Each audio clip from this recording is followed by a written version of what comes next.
Hello, welcome back, and thanks for joining me. It's Judy from Thistledew Creations, and this is another video where I'm going to finish off a project that I started in front of the television. TV task, I call it. So I saw a video from Gayle Agostinelli where she was making these little faux postage stamps to replenish her stash in her ephemera book, which I need to make. And she was just using little snippets of pretty paper to make these little faux postage stamps. So I decided to use up, I already had these little rectangles cut. They are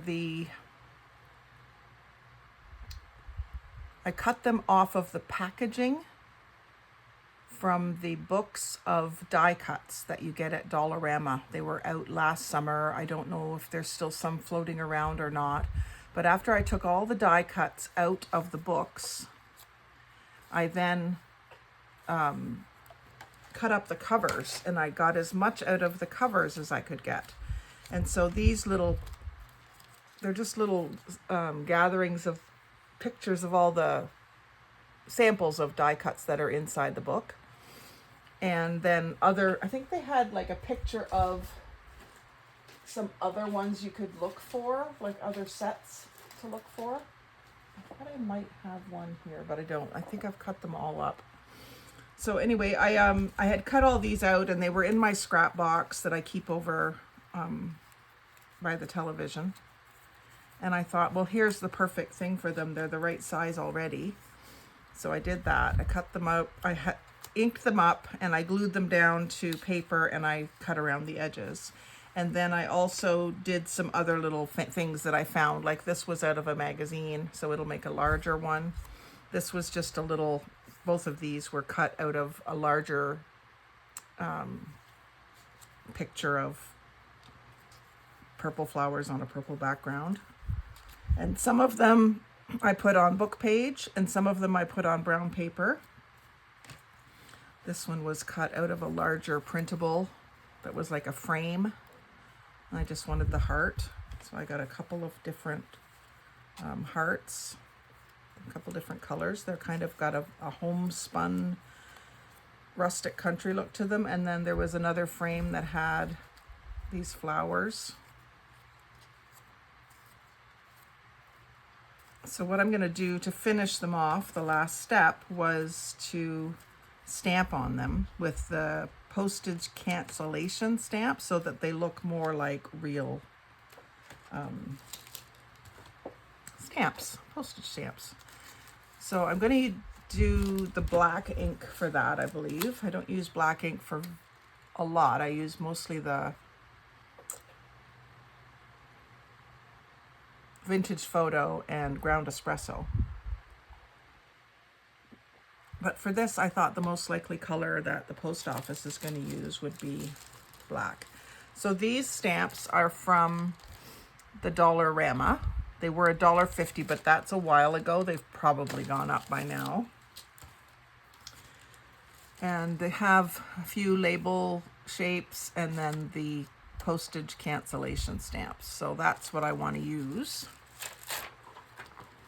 And this is the one I've used the most. The one with the circle. You could go back and put dates inside the circle as well.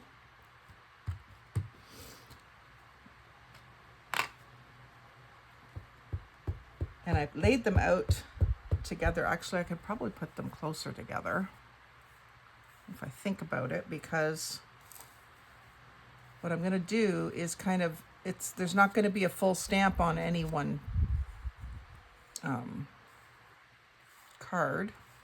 stamp. There's not going to be a full image on any stamp because it's bigger than the stamps, but that's typical, right? When you see the postage mark on your stamp, it's not strategically placed, it's quite random.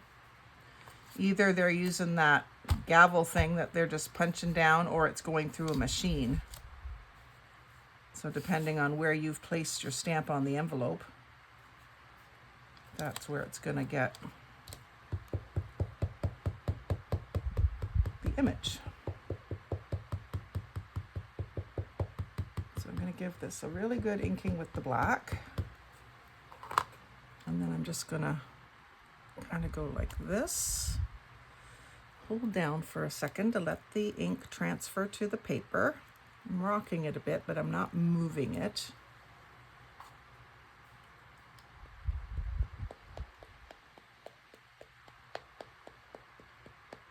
And then just so that each one gets at least a part of that circle, I'm going to kind of overlap that for the next one.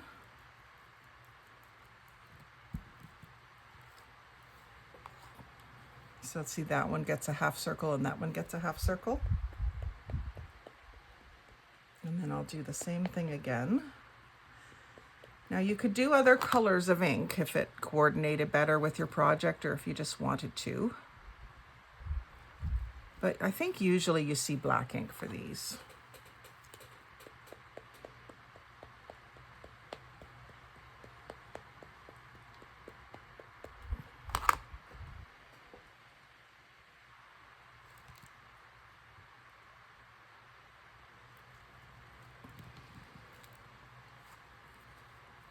So it's just a fun way to use up those tiny little strips of paper that are small enough pattern. I'm going to do some with you here at the end, do some from scratch to show you the rest of the process. It's not complicated at all, but more to show you that the smallest little bit of paper that you don't think is going to make anything could be used here. I just happen to have some that were already the right size. But yeah, look on your packaging of anything, not just those die cuts, but look on your packaging when you pick up, especially craft products. You might see little tiny images on the packaging that you could cut out. I cut them out with ripple scissors. And if you can cut them out and glue them down to another backing to get yourself that sort of white edge that the old postage stamps used to have. And then you can use, I do have postage stamp shaped scissors somewhere, but I haven't been able to find them the last few days. I'm going to have to dig those up, but I've got a couple other shapes to try. These are all just done with the ripple ones.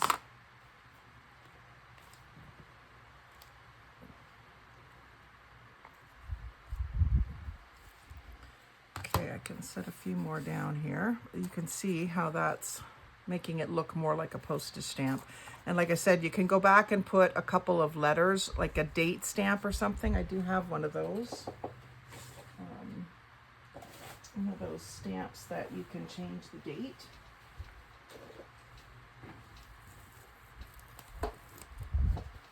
One of these. So you just turn this and it changes the date. So you could use that. Oh, that's broken. Old rubber. I'll have to watch the thrift stores for a new one. But you can use that and change the date and have them all different. So I'm going to do a few more here, if you don't mind. And then we'll make some from scratch, just a few.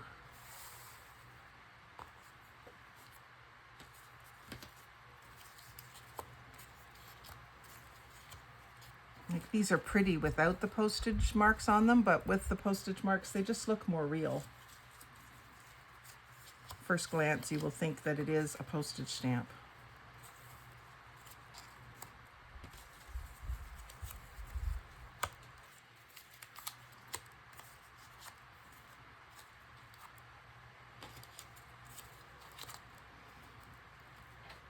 This little square was something else that was out of a brochure or something, just a little logo. I got a couple of those.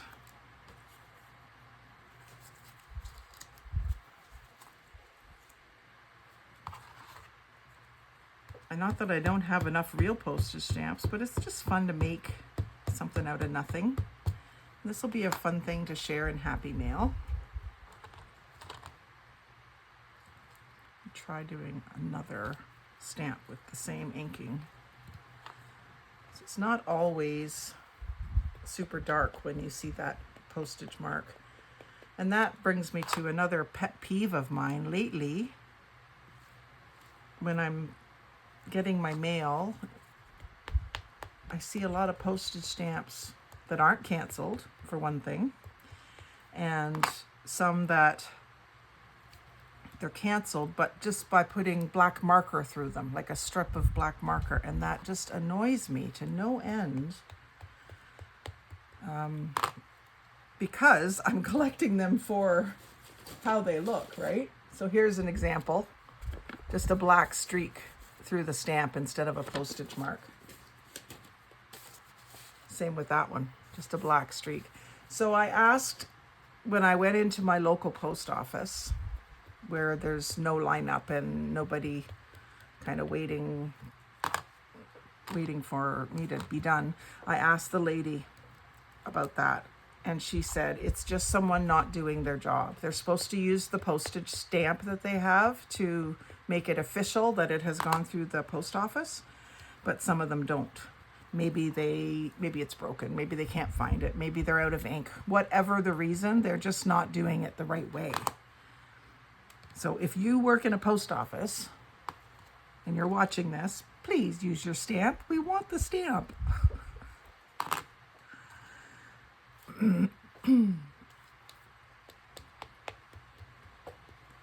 When I send my happy mail, I try to use postage stamps too, because sometimes if it's a larger package, they want me to use a printed label.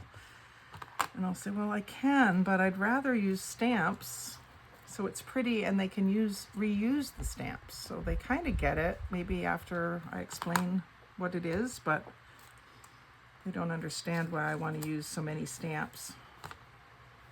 I always try to buy pretty stamps. I use a lot of the floral ones that Canada Post has out right now. They have 2 different floral sets.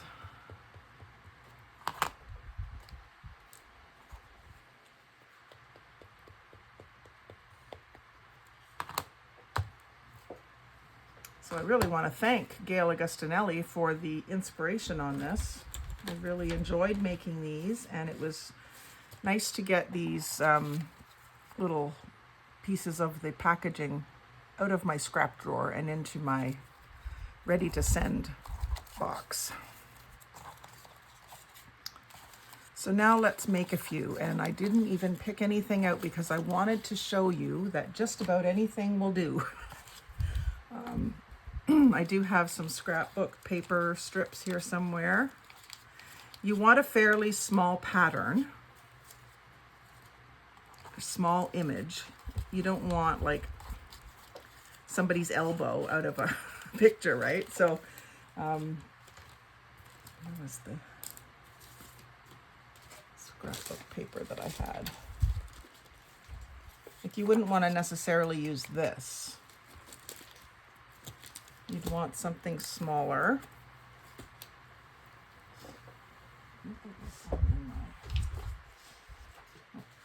It's right on top. So that would work. That would work.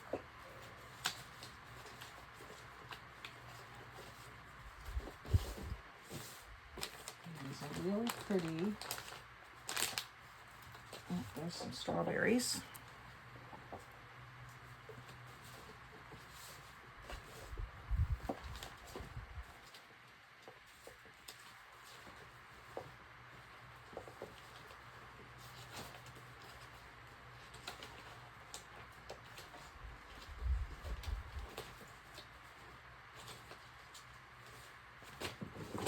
Too long ago I got this paper in a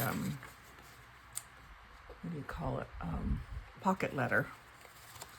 That will be pretty, and maybe some leaves, but you don't want just plain paper, and you don't want paper with a really large pattern that you can't get see a flower on the stamp.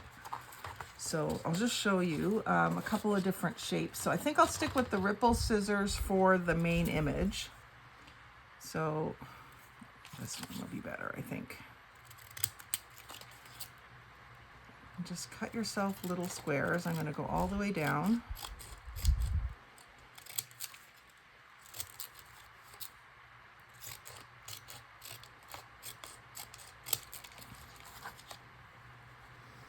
And then maybe just not quite square.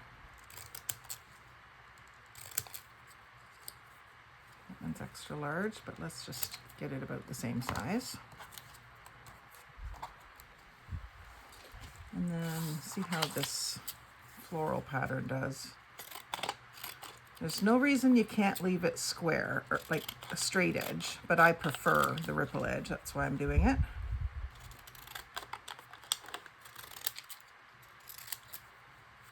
So this one, I think about like that.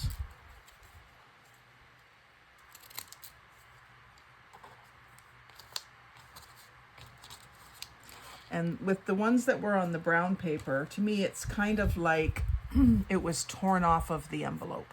So that's the stamp, and that's the remnants of the envelope. That's how it plays in my mind, anyway. So here, let's do like this. That one's a more vertical one.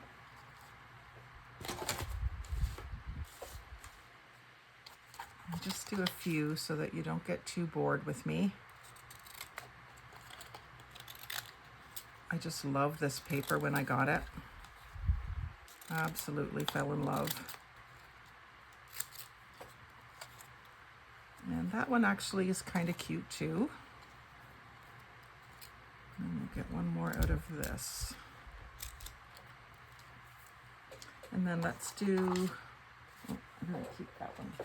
Do some strawberries. I have use for some strawberry ones coming up soon.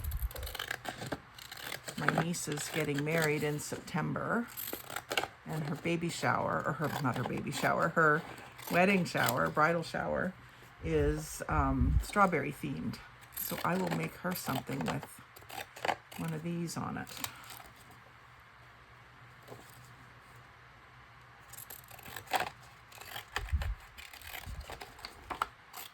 And if you can't cut a straight line, just draw yourself some lines first.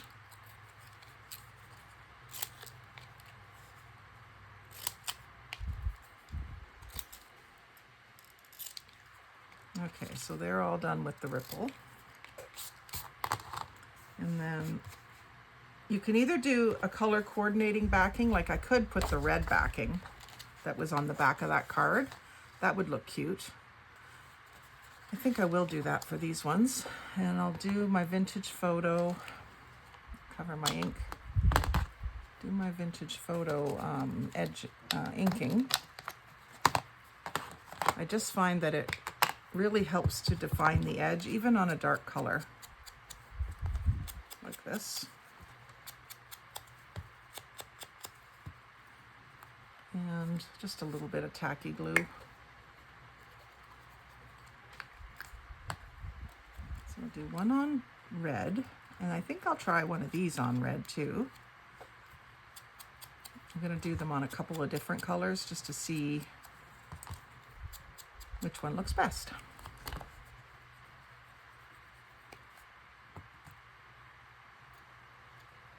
You're going to space them so that there's enough room to cut up the middle and get a good border around. That one I might have put a little too close to the edge. And then this one won't look good on the red. I'm not even going to pretend that it will. So let's find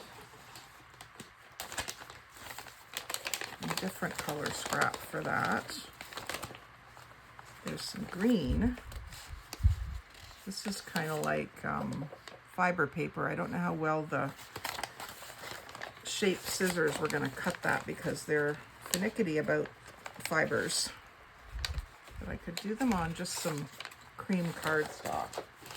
I have a feeling they're all going to look good on the cream cardstock. That one looks really crooked, so I'm just going to fix it.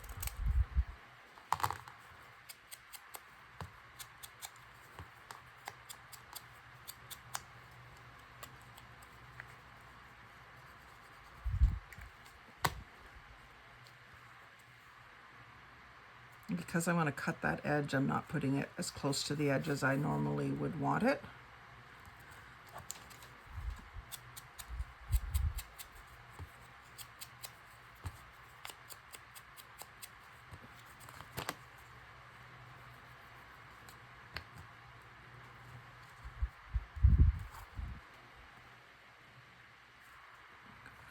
I find sliding it really helps it stick too.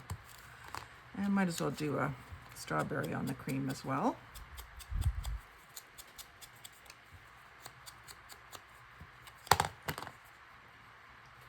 So don't forget, when you're looking through catalogs, quite often there's little images in catalogs. Like I often cut them out of the Mary Maxim book. Little pictures of puzzles and things. And then we can do some on book page. I've got some fairly light colored book page, and this is actually French.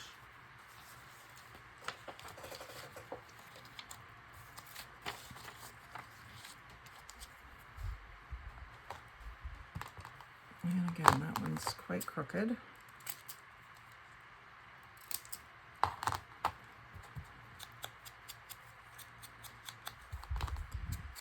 So the book that Gayle had these in was a great big book, probably mixed media book would work. Carson, I think it's Canson or Carson mixed media books. I've bought them for my niece a few times. She's an artist.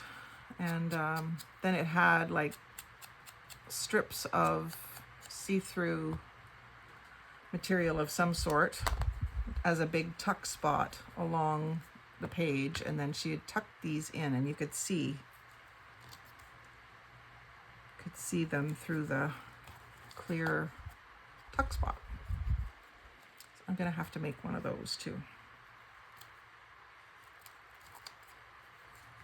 So you kind of want to be strategic here too. You want the writing all the way around it, or else there's no point in using the book page. And then let's do some on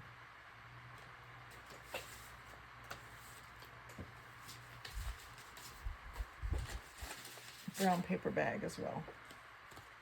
I have some of that handy.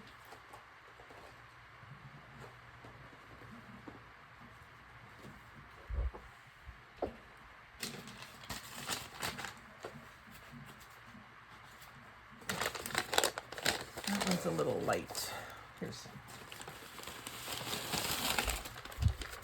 Already undone. Just gonna rip the piece off so I'm not dealing with so much paper.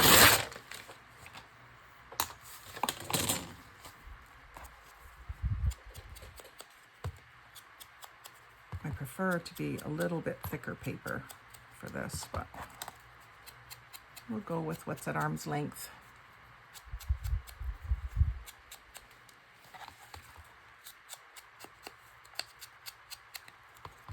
I really should find some purple paper to put one of these on.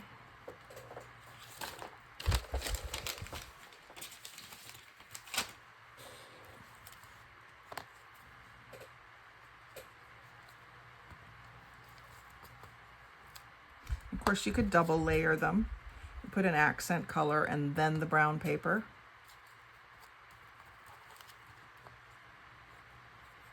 You could do book page and then brown paper.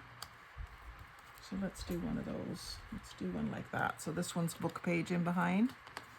So then let's glue that down to the brown paper.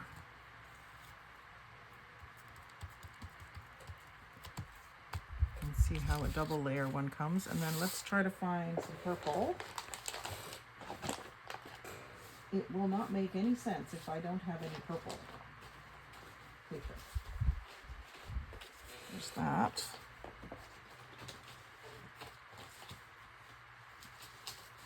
Kind of thinking of a darker purple.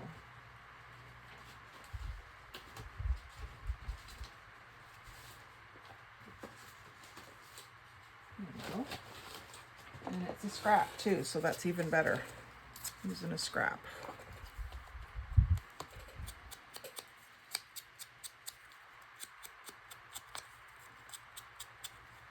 So actually, yeah, I'm just going to put this one right down.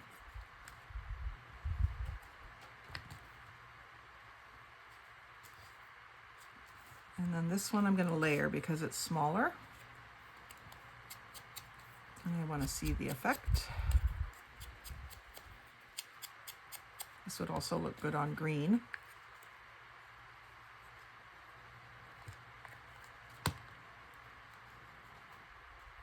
So there, I'm going to switch to, that's my ripple. I'm going to switch to this one, which is Fisker's Heartbeat.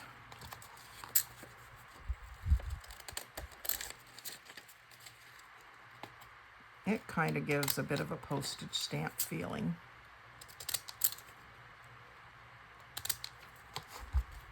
And then I'm going to glue that down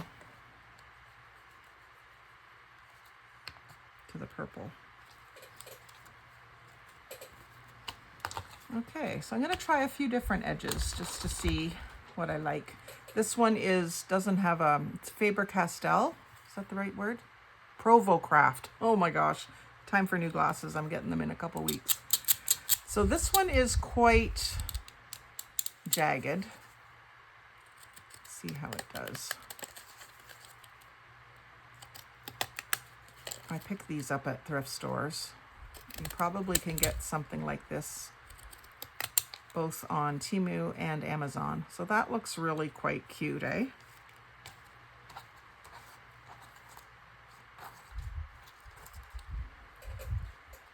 And this one, I think I'll do the same.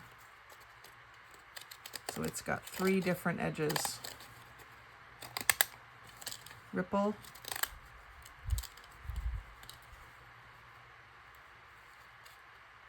heartbeat, and let's call this one dog tooth. It's very very rough like that. Okay, and then we've got heartbeat, ripple. What's this one? This one is another sort of ripply one. Let's see how it comes out.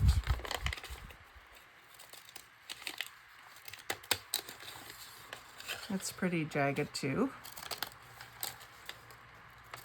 Would be a good alternative to my ripples if I didn't have them handy. I might put that in my travel kit. I've been looking for another pair of ripples. And then this one's just a real sawtooth kind of look. And that's again that Provocraft. I've never really heard of them, although I've got 2 pairs of their scissors. But like I say, I don't buy them retail. I pick them up in Value Village or thrift stores or yard sales. I have had pretty good luck selling them on my Facebook or my, what do you call it, Etsy store. Now this one is Victorian. It's much more structured. It's got a definite pattern to it. Kind of fancy.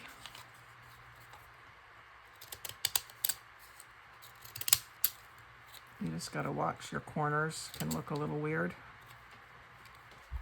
Sorry, that's brown on brown. You probably can't see it very well. And I think I'm going to do that for this one too.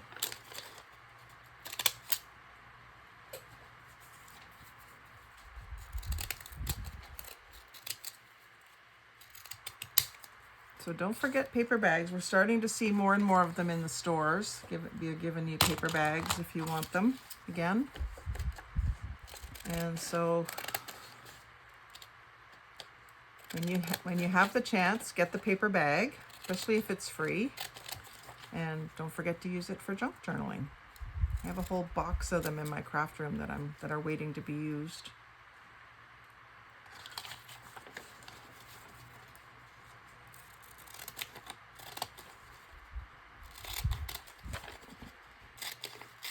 And if I ever find my postage stamp edged ones, I'll have some real authentic looking little stamps.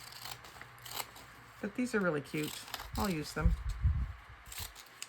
especially in clusters and collage, which I do a lot of.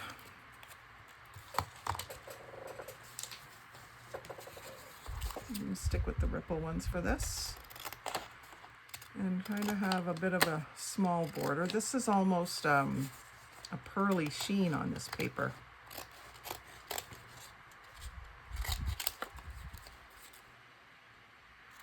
which will be a nice touch.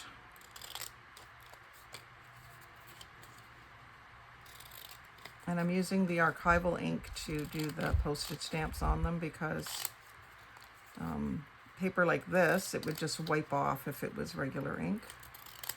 The archival ink doesn't smear as easily, and it doesn't get affected if it gets a little wet. And then the red ones, oops, I want my ripples. Actually, I'm going to use Heartbeat on this, just to see. It's kind of the opposite of a postage stamp when I cut it like that, but I bet you, I'll do the next one different. If I cut with my, instead of cutting this side of the piece, cut this side of the piece. It's harder to see how close you are, but it looks a little bit more like a postage stamp edge. Can you see that? I'll hold them both up here in a second. There we go. You get two different looks. So let's stamp these ones up and we'll be done.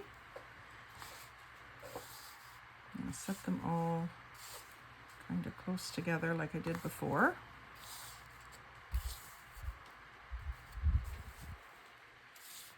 So these ones I want.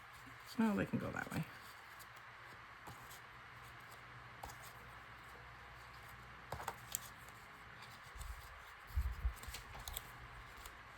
And we'll ink this up with black.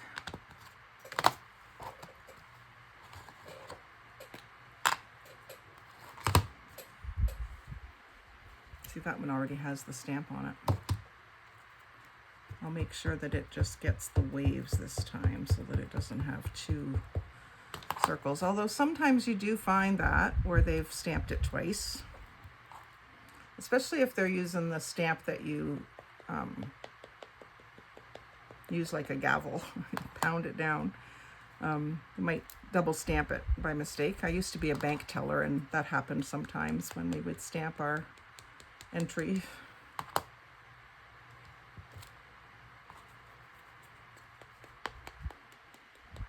I don't know if they still, I think they still do that. I don't go into the bank very much anymore, but I have been lately for my father.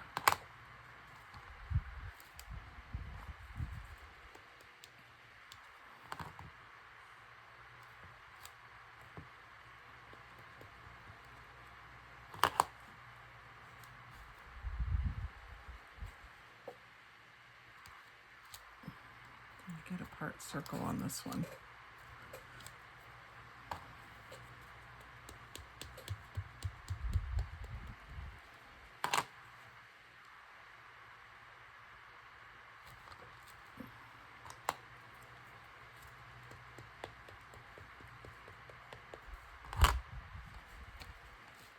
And this one.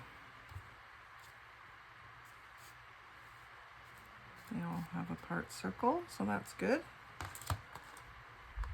So that's my faux postage stamps. I hope you enjoyed seeing that little project and how quick and easy it can be. Like I say, I had all these other ones done up in front of the television, and then I just hadn't stamped them yet. So I thought, well, that's a good way to start the video, and then people that are interested can stick around to see how they're made. So if you did stay till the end, thank you very much. You're my favorite. And like, comment, share, and subscribe. But most of all, have a great day and happy crafting.